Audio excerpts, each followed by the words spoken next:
बिस्मिल्लाहिर्रहमानिर्रहीम। Dear students, अस्सलाम वालेकुम। स्टूडेंट्स, आज इस लेक्चर के अंदर हम जो डिस्कस करने जा रहे हैं वो है अनसर्टेनिटी। तो मेजरमेंट के अंदर जो अनसर्टेनिटी है वो क्या होती है और इसकी कैलकुलेशन किस तरीके से होती है, ये आज के लेक्चर में हमने डिस्कस करना है। तो स्टूडेंट, जो अनसर्टेनिटी होती है, अगर हम इसका उर्दू में मतलब लें तो इसका मतलब होता है गैर यकीनियत, मतलब एरर, गलती। तो अब हमने ये देखना है कि कोई भी जब हम मेज़रमेंट करते हैं तो उसके अंदर एरर होता है और कितना एरर होता है, ये हमने असल में यहाँ पे आज जानना है। तो अब यहाँ पे हम एक एग्ज़ाम्पल से स्टार्ट करते हैं जो कि बुक ने यूज़ की है। तो बच्चों, इस पे गौर करिएगा, इंशाल्लाह ये आपको टॉपिक समझ आएगा। ये थोड़ा-सा टेक्निकल है, इसको समझने की ज़रूरत पड़ती है। स्टूडेंट्स, यहाँ पे ये देखिए कि अगर हमें ये कहा जाए कि हमारे पास एक बुक है, उसके पेज काउंट करने हैं, तो आप उसके पेज जो है वो एक्यूरेटली जो है वो काउंट कर सकते हैं।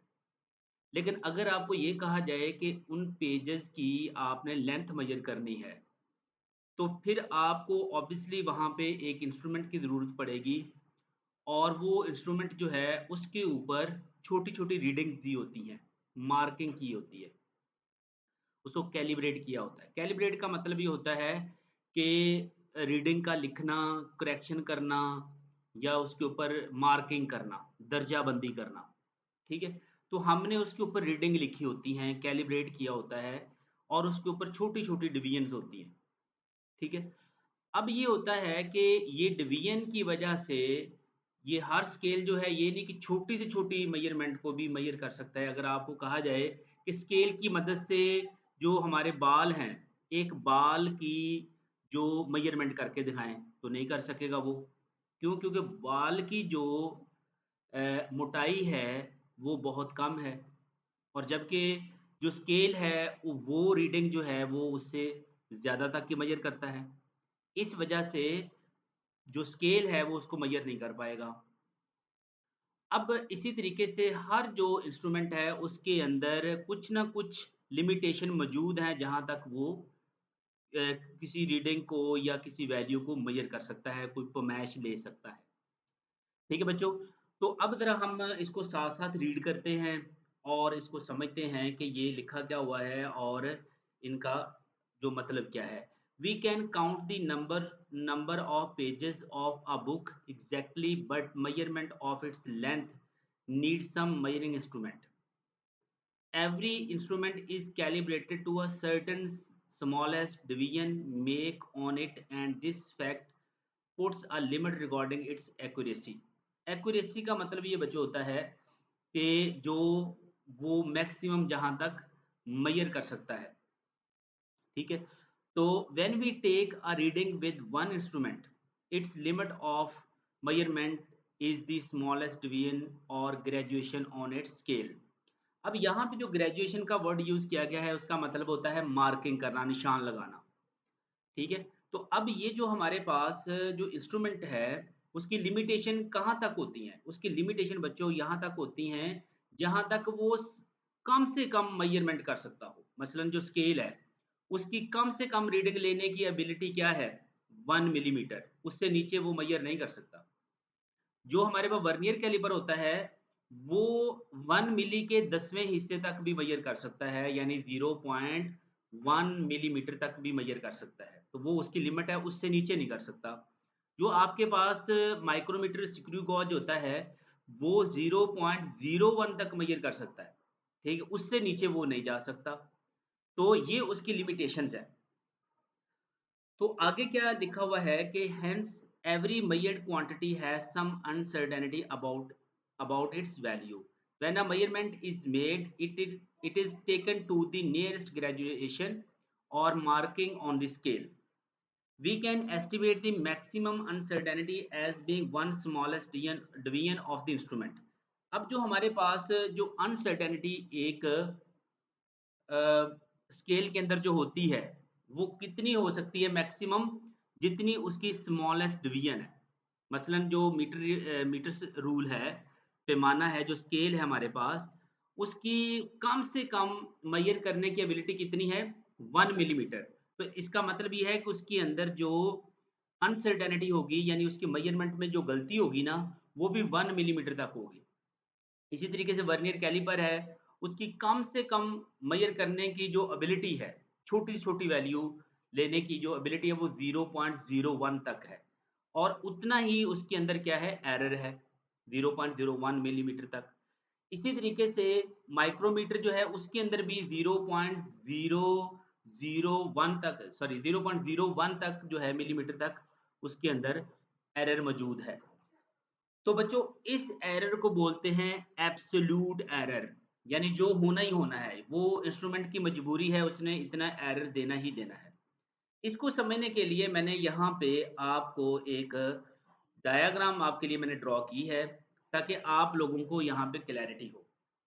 अब आपको ये समझ आएगी यहाँ पे कि इंस्ट्रूमेंट की जो लिमिटेशंस हैं, जो एरर वो अपने अंदर कुदरती तौर पे उसके अंदर मौजूद है उस मेज़रमेंट के अंदर, वो रिमूव कभी भी नहीं हो सकता, वो इस एग्ज़ाम्पल से आपको समझ आएगी।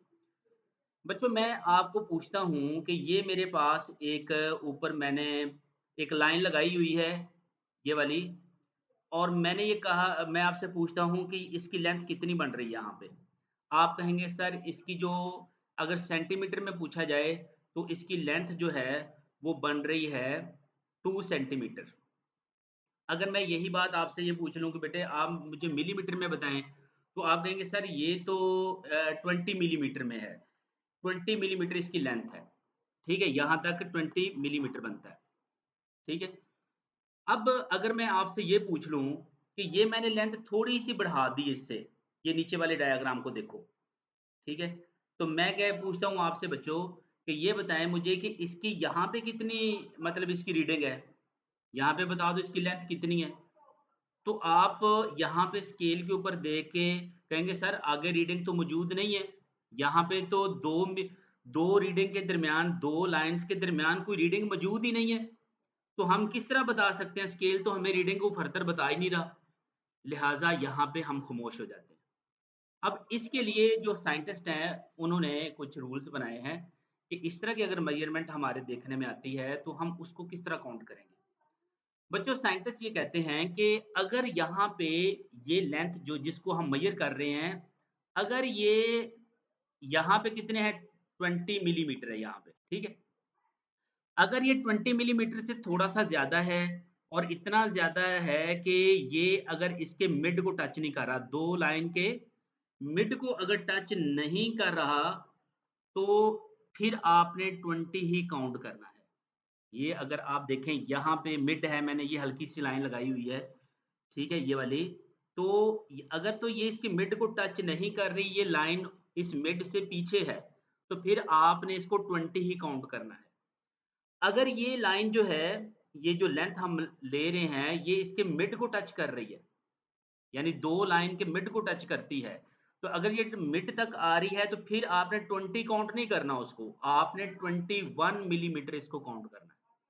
इसका क्या मतलब हुआ कि ये जो हमारे पास इतनी जो रीडिंग है, ये वाली रीडिंग, वो तो हमने हालाँकि इतनी थी नहीं, हमने फिर भी उसके अंदर काउंट कर ली, ठीक है? तो ये असल में एरर है। ये है एरर जो इंस्ट्रूमेंट के अंदर मौजूद होता है। अब ये रीडिंग आप यहाँ से अगली 2 डिवीज़न के मिड तक आप कितनी काउंट करेंगे? 21 ही काउंट करेंगे। ठीक है? तो अब ज़रा देखो कि अगर हमारे पास ये 21 पे एग्ज़ैक्ट आ जाए या 21 से उसके मिड से पहले-पहले अगली रीडिंग के मिड से पहले-पहले हमारी लेंथ पहुँच जाती है तो ये 21 ही काउंट होगी। तो अब ये आप देख रहे हैं कि ये 20 और 21 के मिड से लेके 21 और 22 के मिड तक ये कितना काउंट हो रहा है?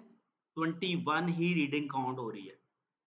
इस वजह से ये जो हाफ हमने इधर से लिया, जो 20 की तरफ से ऐसा आया था हाफ और 20 और हाफ हमने 21 से आगे वाला काउंट किया, जो 21 ही बन रहा है।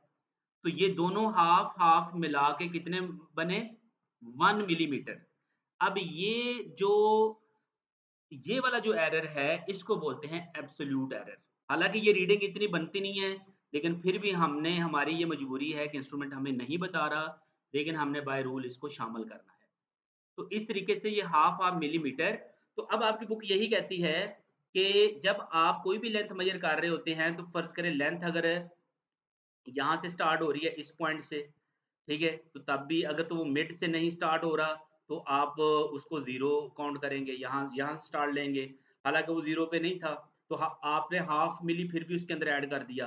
हाफ मिली को हम क्या कैसे लिख सकते हैं? अगर आप लिखें सेंटीमीटर में, तो हम लिख सकते हैं 0.05 सेंटीमीटर, ठीक है?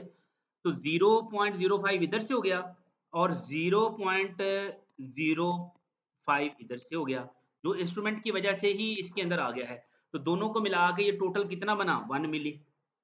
सेंटीमीटर में ये 0.01 सेंटीमीटर बनेगा, लेकिन मिलीमीटर में ये पूरा 1 मिलीमीटर बनेगा। ठीक है? तो इस तरीके से ये एरर हर इंस्ट्रूमेंट में मौजूद है।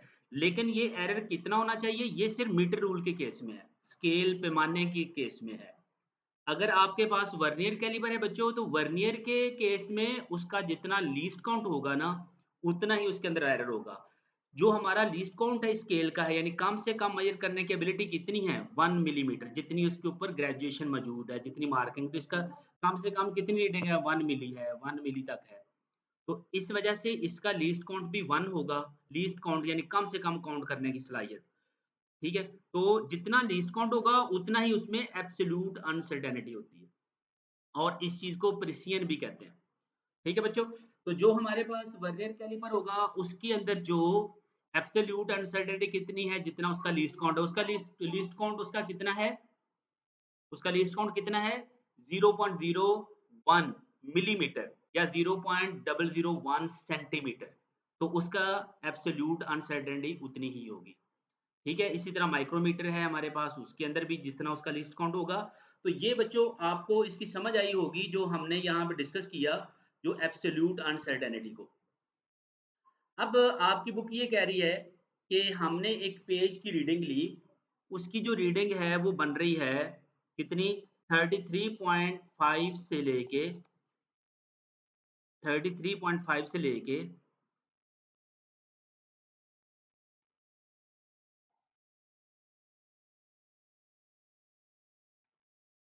यहाँ पे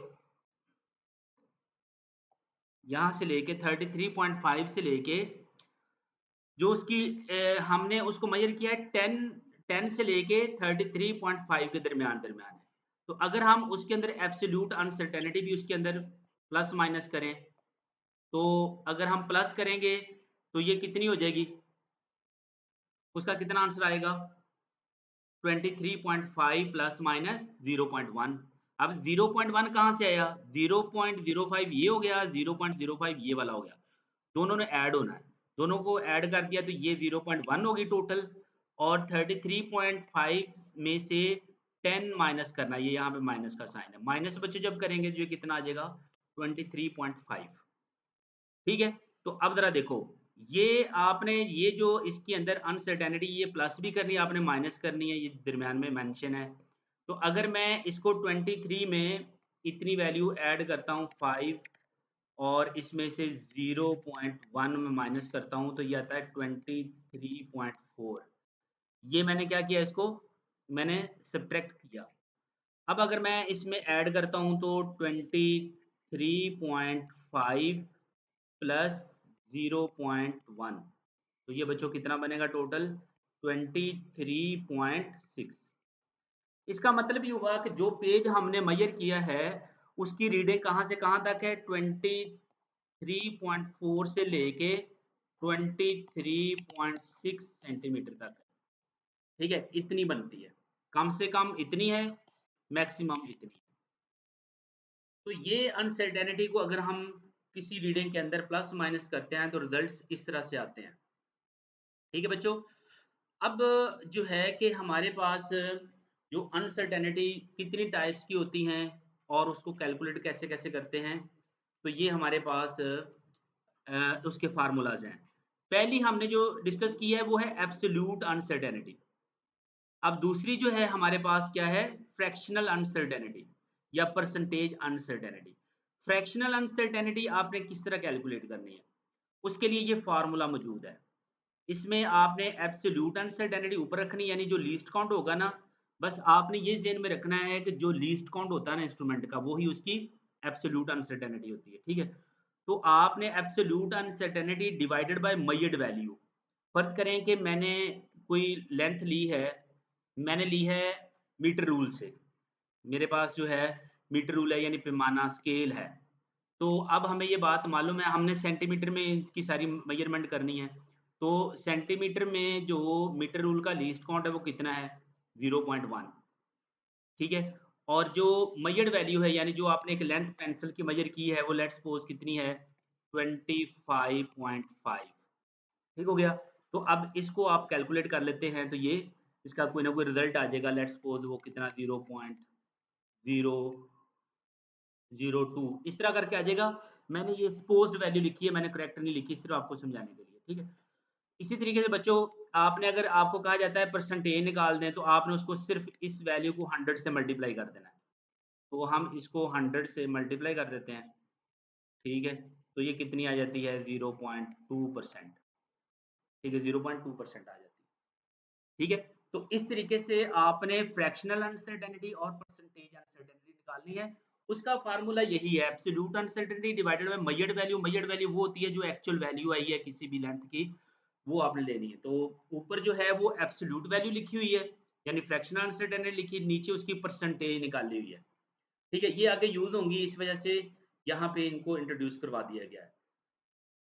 तो बच्चों नेक्स्ट हमारे पास जो है कि अगर हमारे पास कोई डिजिटल इंस्ट्रूमेंट है, जैसा कि आजकल तो डिजिटल ही चल रहे हैं, आप बाज़ारों में जाते हैं, कोई चीज़ खरीदते हैं, तो वो डिजिटल उनके पास इंस्ट्रूमेंट हैं, स्केल हैं, तो उनके ऊपर जो है वो वज़न को मेज़र करते हैं, मास को मेज़र करते हैं, उसके साथ-साथ अब जो वर्नियर कैलिपर हैं, वो भी इसी तरह के आ चुके हैं कि डिजिटल हैं, उसके ऊपर नंबर आते हैं। तो अब ज़रा ये देखिए कि इसके अंदर वो कह रहा है कि अगर हमारे पास डिजिटल इंस्ट्रूमेंट है, तो उसके अंदर जो है कि आपने मेज़रमेंट किस तरह लेनी है। तो हम साथ-साथ इसको रीड कर लेते हैं। अच्छा, ये जो क्वेश्चन हमने पढ़े हैं ना, ये जनरल इन्फॉर्मेशन है, ये सारी याद करके नहीं लिखनी होती, ठीक है? ये आपने सारी याद नहीं करनी। आप अनसर्टेनिटी के मतलब आता है, तो आप चंद एक लाइन ही उसके मतलब लिख सकते हैं, ठीक है? अगर मैं आपको सजेस्ट करूँ, तो आप एब्सोल्यूट अनसर्टेनिटी की आ जाए, तो वो अपनी वर्डिंग चेंज करके भी आप लिख सकते हैं और इतना काफ़ी होता है कि आप इसको जो है कि अनसर्टेनिटी मेजरमेंट ये इस तरह कर सकते हैं।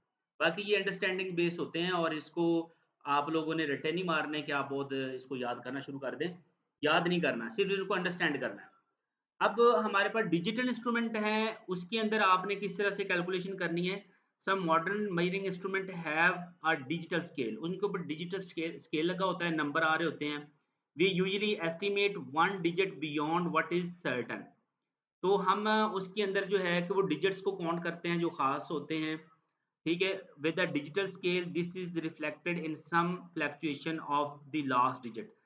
अब होता पता है क्या है कि जब हम रीडिंग ले रहे होते हैं ना, तो रीडिंग के अंदर बच्चों क्या होता है कि बाद दफ़ा क्या होता है कि फ़र्ज़ करें कि मैं एक वज़न तोल रहा हूँ, तो वज़न कर रहा हूँ किसी चीज़ का, तो ये फ़र्ज़ करें वो आ रहा है 60 पॉइंट 45, इस तरीके से रीडिंग आ रही है। अब बाद दफ़ा क्या होता है कि इसमें जो है ना एयर के दबाव की वज़ह से ना ये लास्ट डिजिट जो होता है ये वाला, ये फ्लक्चुएट कर रहा होता है, ठीक है? ये फ्लक्चुएट करके कभी इसको 4 कर देता है, कभी इसको 5 कर देता है। तो अब ज़रा ये है कि अब इसको आपने काउंट कैसे करना है? तो आपने इस तरह काउंट करना है कि अगर तो यहाँ पे ये जो 4 की जगह पे डिजिट बार-बार बदल रहा है और ज़्यादातर वो हमें इससे नेक्स्ट वाला डिजिट नज़र आता है, यानी 5 नज़र आता है। ये वाला, ये 4 की जगह 5 नज़र आता है, यानी ये अगले नंबर पे शिफ्ट हो रहा है। तो फिर आप वही काउंट करें, यानी 3 दफ़ा ऐसा हो जाए, 2 या 3 दफ़ा फ्लक्चुएट करे, वो नज़र आए हमें 2-3 दफ़ा, तो हमने फिर क्या करना है उसकी जगह पे, वो आखिरी डिजिट लेना है जो यहाँ पे आखिरी दफ़ा हमें नज़र आता है। ठीक है? तो आप मैं आपको यही सजेस्ट करूँगा कि ये अगर मैं इसको 1 डिजिट में लूँ, तो अब ज़रा देखिए कि ये 4 कभी 4 होता है, कभी 5 नज़र आता है, लेकिन हमें बार-बार 5 नज़र आता है 4 की जगह। तो अगर ये 3 दफ़ा फ्लक्चुएट करता है, तो इसकी जगह फिर आखिरी डिजिट आप 5 ही काउंट करेंगे। अदरवाइज़ अगर आपको कभी-कभी 5 नज़र आता है, ज़्यादातर 4 नज़र आता है, तो फिर आप 4 ही रखें क्योंकि ये एयर की वजह से, हवा के दबाव की वजह से वो थोड़ी-थोड़ी फ्लक्चुएशन आ रही है, ठीक है? यही आपका आर्टिकल यही कह रहा है। तो हम इसको रीड कर लेते हैं साथ-साथ। If the last digit fluctuate by 1 or 2, अगर 2 या 3, 1 या 2 दफ़ा फ्लक्चुएट करता है, write down the last digit. आखिरी डिजिट आपने काउंट करना है जो आपको नज़र आता है बार-बार, 4 की जगह 5 नज़र आ रहा था। If the fluctuation is more than 2 और so in the last digit in में, it means that the reading is being fluctuated by some factor such as air currents. ठीक है? Regardless of reason, a large fluctuation may means that display digital is not really significant. ठीक हो गया बच्चों? तो इस तरीके से आप लोगों ने इसको काउंट करना है। The indication of uncertainty in a recorded value has been simplified using significant figures. If a measurement is recorded using the knowledge of significant figures, then its last digit, which is an estimation, is an indicator of the accuracy of the record value. तो अब जो इसमें ये होता है कि वो कह रहा है ये कि अगर अनसर्टेनिटी आपने काउंट करनी है, तो उसके अंदर क्या करना है कि जब आप रीडिंग लेते हैं, तो आपने देखना होता है कि आपका जो इंस्ट्रूमेंट है, वो कितने डिजिट्स तक जो है ना वैल्यू मेज़र कर रहा है। तो अगर वो 2 तक कर रहा है, तो आपका आंसर भी 2 तक होना चाहिए, अगर 1 तक कर रहा है, तो 1 तक करना होना चाहिए। ये हम सिग्निफिकेंट फिगर्स के अकॉर्डिंग जो है ना, वो उसको नोट करते हैं। तो ये सिर्फ़ आपने इसके अंदर इन्फॉर्मेशन गैदर करनी है और इसके अंदर और कुछ भी नहीं है और इसको रटलाइज़ नहीं करेंगे आप। तो बच्चों उम्मीद है कि ये टॉपिक आपको समझ आया होगा। इंशाल्लाह नेक्स्ट टॉपिक